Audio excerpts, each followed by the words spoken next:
Hello, I'm Pastor Mike. I'm one of the pastors here at Parliament Community Church in Regina, Saskatchewan. I want to welcome you back to another episode of Reflect, in which we've been exploring through the Beatitudes. We've come to the spot of our final episode in this series, and we're concluding by looking at Matthew 5, verses 11 to 12. Now, as we read these verses right away, I want you to notice how the pattern has changed from the previous Beatitudes, where we've seen blessed are, and then it always goes for they will. There's this pattern that's been there. We see the blessing and then the reward for those who do that. And now we come to the end, and this is what we read. Blessed are you when people insult you, persecute you, and falsely say all kinds of evil against you because of me. Rejoice and be glad, because great is your reward in heaven, for in the same way they persecuted the prophets who were before you. Do you see a slight change in the pattern here? It's not you will be blessed if you do this, and then as a result, here is what happens. Here we see the blessing, and then a call on us to rejoice and be glad, and then we see the reward. Why the change? Well, some actually say this is not technically a beatitude because it doesn't follow that first pattern. And that may be so, but it's most definitely worth reflecting on. For this is the conclusion of the Beatitudes, and in some ways, I think it's also a summary. Jesus is telling all of us, if you do what I ask of you in these Beatitudes, here is what the result will be. Now, in our world, there are all sorts of products that make claims that something will happen and change our life in a specific way. Coca-Cola once sold a product called vitamin water that claimed it could help provide healthy joints, reduce the risk of eye disease, and it had other medical benefits. Well, that was disproven.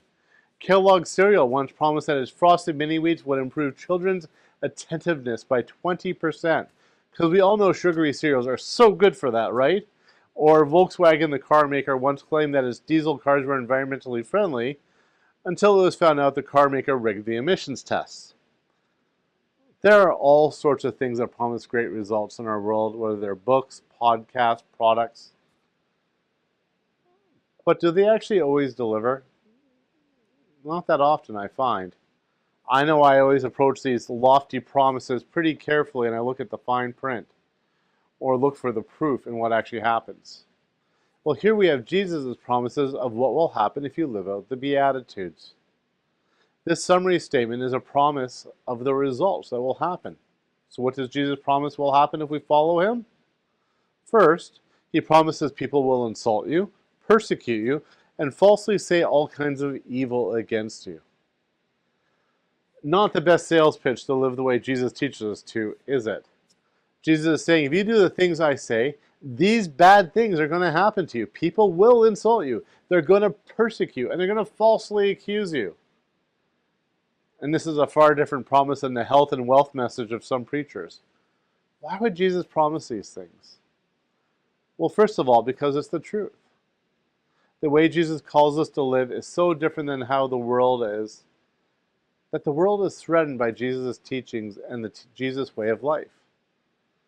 But Jesus doesn't stop there. Instead of us being upset by this warning from him, he tells us to do the opposite.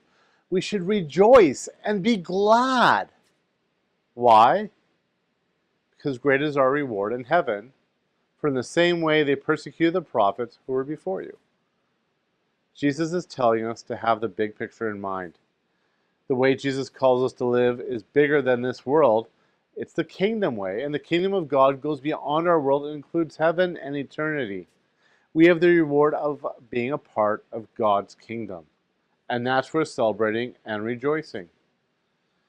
Something our world won't accept or understand. But in our faith, we know that the God who created us knows what is best for us. And so we choose to follow him and not the world. We choose to keep the big picture of eternity and God's kingdom in mind. And that ultimately is our choice. And that's the choice Jesus is presenting with the Sermon on the Mount and in the Beatitudes we've been looking at. We can choose to live the world's way, or we can choose to live God's way. We can live for Jesus, or we can live for ourselves. The rewards of following God are eternal, but it also comes with consequences in a world that pushes back against God.